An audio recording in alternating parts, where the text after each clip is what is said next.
नमस्ते प्यारे विद्यार्थियों। कैसे हैं आप सभी लोग? Welcome, good morning. चलिए आज की इस वीडियो में डिस्कस कर लेते हैं हमारा 15 जून का करंट अफेयर्स। तो बढ़ते हैं आज के हमारे पहले क्वेश्चन की तरफ। 30 जून 2026 से भारत के अगले थल सेना अध्यक्ष यानी कि COAS के रूप में किसे नियुक्त किया गया है? तो यहाँ पे 30 जून से कौन हमारे थल सेना के सेनाध्यक्ष बन जाएंगे? तो हमारे पास चार ऑप्शन दिए गए हैं, जल्दी से आंसर करेंगे। तो चलिए करेक्ट आंसर को देख लेते हैं। हमारा करेक्ट आंसर हो जाएगा लेफ्टिनेंट जनरल धीरज सेठ। भारत सरकार ने वर्तमान में उप सेना प्रमुख के रूप में कार्यरत लेफ्टिनेंट जनरल धीरज सेठ को अगला थल सेनाध्यक्ष नियुक्त किया है।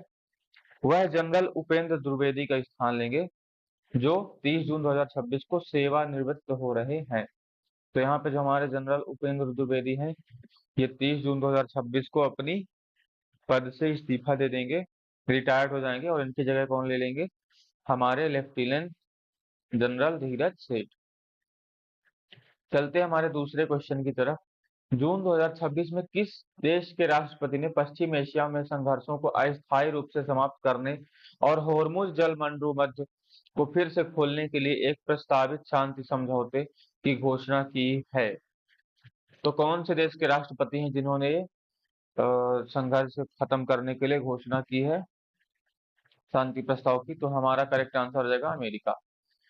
तो यहाँ पे अमेरिका के जो राष्ट्रपति हैं डोनाल्ड ट्रंप, इन्होंने घोषणा की कि पश्चिम एशिया संघर्ष को रोकने के लिए ईरान के साथ एक समझौता ज्ञापन तैयार किया जा रहा है, जिसमें रणनीतिक शिपिंग मार्ग होर्मुज जलमंडल को खोलने और ईरान को संवर्धित यूरेनियम से निपटने के प्रावधान शामिल है। चलते हैं हमारे तीसरे क्वेश्चन की तरफ। हाल ही में भारतीय वायुसेना के 5 कर्मियों की AN-32 विमान दुर्घटना में दुखद मृत्यु हो गई। यह दुर्घटना किस राज्य में हुई है? तो अभी हमारा AN-32 विमान जो क्रैश हो गया हमारी भारतीय वायुसेना का, इंडियन एयरफोर्स का, तो वो किस राज्य में क्रैश हुआ है हमें बताना है। तो इसका करेक्ट आंसर देख लेते हैं। करेक्ट आंसर हो जाएगा असम। तो 13 जून 2026 को असम के जोरहाट जिले में लैंडिंग के दौरान वायुसेना का एक एंटोनोव AN-32 परिवहन विमान दुर्घटनाग्रस्त हो गया, जिसमें 2 अधिकारियों और 3 जवानों सहित 5 कर्मियों की जान चली गई। ठीक है, तो इसमें 2 ऑफिसर्स थे और 3 हमारे सेना के जवान थे, यानी कि सोल्जर्स थे। हाल ही में भारत के प्रौद्योगिकी क्षेत्र में चर्चा में रहा वार्या क्या है? तो यहाँ पे वार्या क्या है, जो अभी हाल ही में चर्चा में था? तो ये टेक्नोलॉजी सेक्टर का कोई एक डिवाइस है। तो देख लेते हैं क्या है ये है an indigenous AI foundation video model, यानी कि एक स्वदेशी एआई फाउंडेशन वीडियो मॉडल है वार्या, जो कि उन्नत मशीन लर्निंग डिस्टिलेशन का उपयोग करके तैयार किया गया है। अभूतपूर्व स्वदेशी फाउंडेशन एआई वीडियो मॉडल है। यह टेक्स्ट टू वीडियो और इमेज टू वीडियो प्लेटफॉर्म के रूप में काम करता है, जिसे भारत में क्रिएटर्स, शिक्षकों, MSMEs के लिए डिजाइन किया गया। तो करेक्ट आंसर क्या हो जाएगा हमारा? एक स्वदेशी एआई फाउंडेशन वीडियो मॉडल। हमारा फिफ्थ क्वेश्चन क्या कहता है? प्रधानमंत्री नरेंद्र मोदी ने जून 2026 में अपनी बहुदेशीय यूरोपीय यात्रा की शुरुआत किस फ्रांसीसी शहर में उतरकर की है? तो यहाँ पे जो हमारे PM है वो अभी बहुदेशीय यात्रा पर निकले हैं यूरोप की। तो ये किस फ्रांसीसी शहर में इन्होंने लैंडिंग की है, ये हमें बताना है। तो करेक्ट आंसर हमारा क्या हो जाएगा? नीस में। ऑप्शन नंबर बी, नीस। तो अब इसमें क्या करेंगे, जो प्रधानमंत्री नरेंद्र मोदी है तकनीकी सहयोग, रक्षा संबंधों और यूरोपीय नेताओं के साथ द्विपक्षीय बातचीत पर केंद्रित अपनी आधिकारिक यूरोपीय यात्रा शुरू करने के लिए फ्रांस के नीस शहर पहुंचे हैं। हमारा सिक्स क्वेश्चन क्या कहते हैं? राष्ट्रीय परिवार स्वास्थ्य सर्वेक्षण NFHS-6 की हालिया रिपोर्ट के अनुसार भारत में किस परिवार नियोजन पद्धति पर अत्यधिक निर्भरता बनी हुई है? तो यहाँ पे कौन सी परिवार नियोजन पद्धति है जिसपे हम ज्यादातर निर्भर हैं? तो इसका हमारा आंसर क्या हो जाएगा? महिला नसबंदी। तो यानी कि फीमेल स्टेरिलाइजेशन। तो इसमें कहा गया है कि महिलाओं की प्रजनन स्वायत्तता में महत्वपूर्ण चुनौतियों पर प्रकाश डाला गया है, जो अन्य अस्थायी या पुरुष केंद्रित गर्भ निरोधक तरीकों की तुलना में महिला नसबंदी पर अत्यधिक निर्भरता को दर्शाता है। तो जैसा कि स्टूडेंट्स आपको पता होगा कि हमारे देश में क्या होता है कि जब ऐसे दो कपल्स जिनको मतलब कि ऐसे कपल्स जिनको बच्चे आगे पैदा नहीं करने, उनमें क्या करते हैं कि जो लेडीज होती है उनका ऑपरेशन करा के नसबंदी करा दी जाती है ताकि आगे प्रजनन ना हो।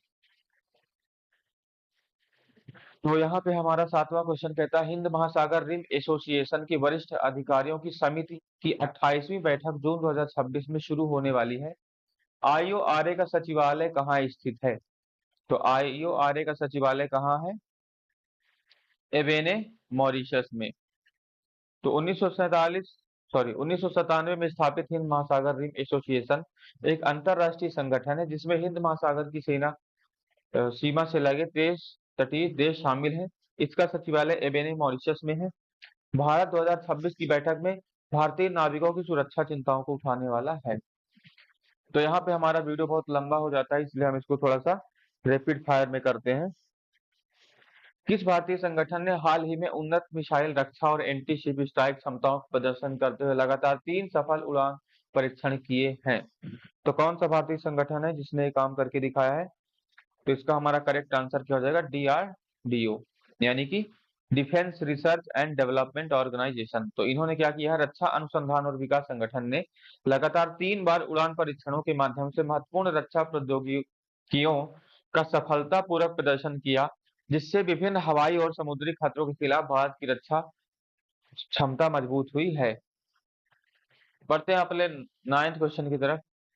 भारत और नेपाल ने हाल ही में रेल सीमा पार रेल संपर्क के विस्तार पर चर्चा करने के लिए संस्थागत बैठकें की, जिसमें विशेष रूप से किस आगामी यात्री खंड पर ध्यान केंद्रित किया गया है?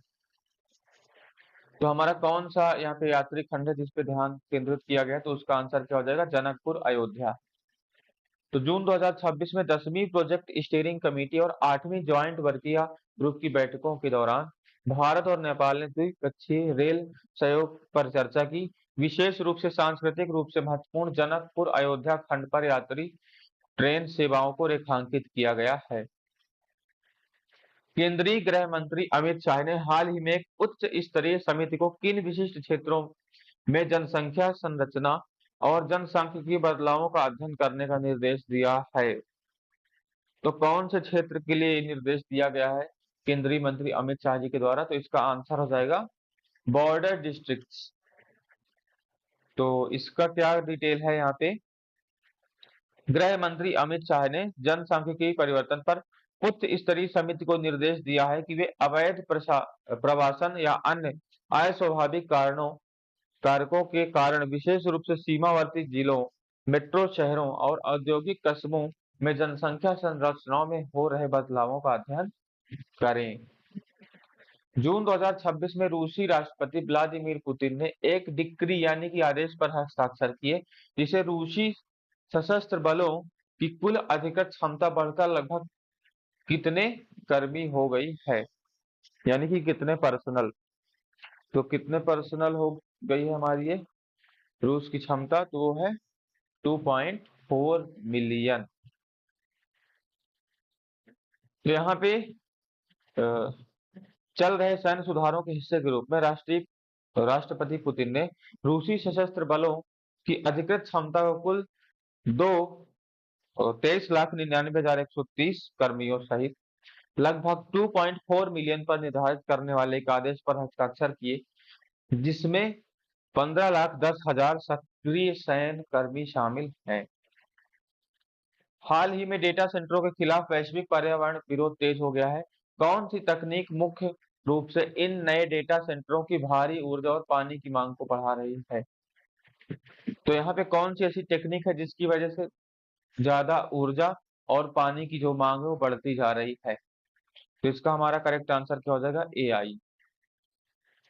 एआई यानी कि आर्टिफिशियल इंटेलिजेंस एल्गोरिथम्स को प्रोसेस करने के लिए बनाए जा रहे हाइपर स्केल डेटा सेंटर स्थानीय सार्वजनिक ऊर्जा ग्रिड और जल स्तर यानी कि सर्वर को ठंडा करने के लिए पर भारी दबाव डाल रहे हैं, जिससे डेटा सेंटर स्थिरता विश्व स्तर पर एक प्रमुख पर्यावरणीय और राजनीतिक मुद्दा बन गई है। सुप्रीम कोर्ट द्वारा नियुक्त नेशनल टास्क फोर्स एनटीएफ ने हाल ही में किस महत्वपूर्ण मुद्दे पर ध्यान केंद्रित करते हुए संस्थागत सिफारिशें सौंपी हैं? तो कौन सा महत्वपूर्ण मुद्दा है जिसपे यहाँ पे सिफारिशें सौंपी गई हैं? तो इसका हमारा करेक्ट आंसर क्या हो जाएगा? Student mental health and suicides, यानी कि छात्रों का मानसिक स्वास्थ्य और आत्महत्याएं। सुप्रीम कोर्ट द्वारा नियुक्त नेशनल टास्क फोर्स ने छात्र आत्महत्याओं को व्यक्तिगत विफलता के बजाय एक प्रणालीगत मुद्दा बताया और शैक्षणिक परिसरों में मजबूत संस्थागत मानसिक स्वास्थ्य सहायता प्रणाली की सिफारिश की। चलते हमारे अगले क्वेश्चन की तरफ। ऐतिहासिक यूफ्रेट्स फरात नदी हाल ही में वैश्विक भूगोल मानचित्रण अध्ययनों में चर्चा में रही। यूफ्रेट्स नदी निम्नलिखित में से किस देश से होकर नहीं बहती है? तो ऐसा कौन सा देश है जिसमें से हमारी यूफ्रेट्स नदी नहीं होकर बहती? चार ऑप्शन दिए गए हैं, जल्दी से बताएंगे। तो ठीक है, करेक्ट आंसर देख लेते हैं। सही उत्तर हो जाएगा ईरान। तो यूफ्रेट्स यानी कि फरात दक्षिण पश्चिम एशिया की सबसे लंबी नदी है। यह तुर्की के उच्च ऊंचाई वाले जल क्षेत्र से निकलती है, सीरिया से होकर बहती है और फारस की खाड़ी में गिरने से पहले इराक के मैदानी इलाकों से गुजरती है। यह ईरान से होकर नहीं बहती है। तो कौन सा हमारा आंसर हो जाएगा? ईरान। आज का 15वां नंबर क्वेश्चन। जून 2026 में रिपोर्टों से पता चला है कि रूस अपनी प्रमुख बैलिस्टिक मिसाइल प्रणाली का एक नया लंबा दूरी वाला संस्करण विकसित कर रहा है, जिसकी मारक क्षमता 1000 किलोमीटर तक है। इस प्रणाली का नाम क्या है? तो कौन सी वो प्रमुख बैलिस्टिक मिसाइल प्रणाली है जिसको रूस डेवलप कर रहा है और उसकी मारक क्षमता 1000 किलोमीटर है? तो इसका आंसर क्या हो जाएगा? इस्कंदर 1000। इस्कंदर 1000। सैन्य अनुसंधान एजेंसियों ने रिपोर्ट दी है कि रूसी सेना अपनी कम दूरी की बैलिस्टिक मिसाइल प्रणाली का एक नया संस्करण सक्रिय रूप से बना रही है, जिसे इस्कंदर 1000 कहा जाता है, जो इसकी रणनीतिक मारक क्षमता को 1000 किलोमीटर तक बढ़ाता है। विमान नेत्र जो भारतीय वायुसेना द्वारा उपयोग किया जाने वाला एक airborne early warning and control platform है, किस देश से आयातित एक संशोधित एयरफ्रेम पर बनाया गया है? तो कौन से देश से इसको आयात किया गया, फिर एक संशोधित एयरफ्रेम पर बनाया गया? तो इसका करेक्ट आंसर देख लेते हैं क्या हो जाएगा। इसका करेक्ट आंसर हो जाएगा ऑप्शन नंबर सी, यानी कि ब्राजील। डीआरडीओ द्वारा विकसित स्वदेशी नेत्र AEW&C प्रणाली को ब्राजील से आयातित ट्विन इंजन एम्ब्रेयर EMB 145 क्षेत्रीय जेट एयरफ्रेम पर एकीकृत किया गया है और यह सक्रिय AISA रडार से लैस है। कौन सी अंतरिक्ष एजेंसी नए सक्रिय H3 रॉकेट का उपयोग अपने प्रमुख अंतरिक्ष प्रक्षेपण यान के रूप में करती है? तो कौन सी अंतरिक्ष एजेंसी है जो H3 रॉकेट को यूज करती है अपने अंतरिक्ष प्रक्षेपण यान के रूप में? तो इसका करेक्ट आंसर कौन सा हो जाएगा हमारा? JAXA, Japan. तो जाक्सा कहाँ की एयर स्पेस कंपनी है? जापान की। क्योंकि H3 रॉकेट जापान का अगली पीढ़ी का प्रमुख लिक्विड फ्यूल लॉन्च व्हीकल है, जिसे जापान एरोस्पेस एक्सप्लोरेशन एजेंसी यानी कि जाक्सा द्वारा पुराने H2A रॉकेट सिस्टम को बदलने के लिए विकसित किया गया है। जून में चल रहे फीफा विश्व कप 2026 के मैचों में किस एशियाई देश ने समूह चरण यानी कि ग्रुप स्टेज में चेकिया पर 2-1 से उल्लेखनीय जीत दर्ज की है? तो कौन सा देश है जिसने 2-1 से जीत दर्ज की है चेकिया पे? तो उसका करेक्ट आंसर देख लेते हैं, दक्षिण Korea. Option number B. Option number B दक्षिण कोरिया करेक्ट हो जाएगा। तो इसने चेकिया को 2-1 से हरा के शानदार जीत हासिल की है। ठीक है। संयुक्त राष्ट्र HRMMU ने हाल ही में रिपोर्ट दी कि अग्रिम मोर्चों के पास नागरिक हताहतों का प्राथमिक कारण कम दूरी के ड्रोन हमले बन गए हैं। HRMMU पूर्ण रूप क्या है? तो HRMMU का फुल फॉर्म क्या है वो हमें बताना है। तो इसका करेक्ट आंसर क्या हो जाएगा? Human rights monitoring mission in Ukraine. Human rights monitoring mission in Ukraine, यानी कि यूक्रेन में संयुक्त राष्ट्र मानवाधिकार निगरानी मिशन HRMMU नागरिक हताहतों और उल्लंघनों पर नजर रखता है। उनके मध्य 2026 के संक्षिप्त विवरण में संघर्ष रेखाओं के पास नागरिकों के बीच कम दूरी के सामरिक हथियारों और ड्रोन हमलों से हताहतों की संख्या में खतरनाक वृद्धि को रेखांकित किया गया है। आज का हमारा लास्ट क्वेश्चन देख लेते हैं। केंद्रीय पेट्रोलियम और प्राकृतिक गैस मंत्री हरदीप सिंह पुरी ने हाल ही में घोषणा की कि मई 2026 को समाप्त 4 साल की अवधि में भारत में ईंधन की कीमतों में 3.1% की गिरावट आई है। वर्तमान केंद्रीय पेट्रोलियम और प्राकृतिक गैस मंत्री कौन है? तो यहाँ पे वर्तमान केंद्रीय पेट्रोलियम और गैस मंत्री कौन है? तो इसका करेक्ट आंसर क्या हो जाएगा? हरदीप सिंह पुरी। तो केंद्रीय मंत्री हरदीप सिंह पुरी ने स्पष्ट किया है कि पश्चिम एशिया में भू राजनीतिक संघर्षों से प्रभावित अस्थिर वैश्विक कच्चे तेल के बाजारों के बावजूद भारत मई 2022 से 2026 तक सहज आपूर्ति और संरचनात्मक मूल्य स्थिरता बनाए रखने में सफल रहा। तो स्टूडेंट्स, ये थे आज के हमारे करंट अफेयर्स। अगर आपको वीडियो पसंद आया है तो चैनल को सब्सक्राइब जरूर करें। हम बहुत जल्द बाकी सब्जेक्ट्स की भी वीडियो लाने वाले हैं और वोकैब की वीडियो भी कल पब्लिश होगी, नई वाली। तो आप लोग चैनल को जरूर सब्सक्राइब करें और thank you for watching this video.